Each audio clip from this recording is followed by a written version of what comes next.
Okay, and you could, we were talking earlier, he was talking about, people still doing the old-fashioned method where they got a stone in the grinder, flour manually with a stone like that. If you've got like an old mortar and pestle, you could use that. Probably most of us are going to want to get some kind of grinder because it's going to get a lot easier than those old-fashioned methods. You can get manual grain grinders that you just stand there and turn the crank. They range anywhere from under $100 for small ones that you mount to the table. So this is kind of a one that you see a lot of homesteaders and people use called the country living. I think it runs like $300 or $400. A little bit of an investment there. This is a real popular electric mill called the Wonder Mill. I think they're about $200.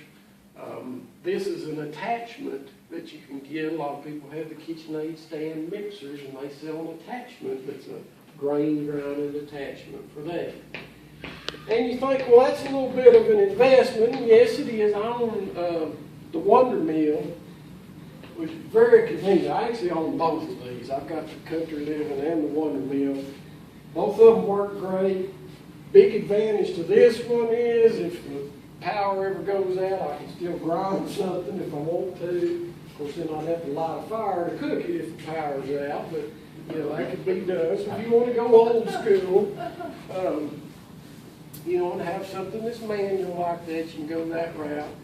The Wonder Mill is a lot more convenient. It's a lot quicker, a lot less labor.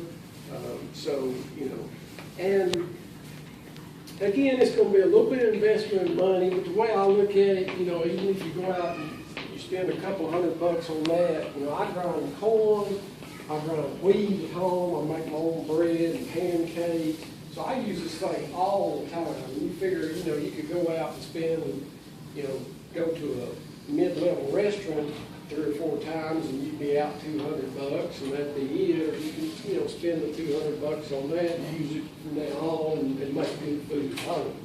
So,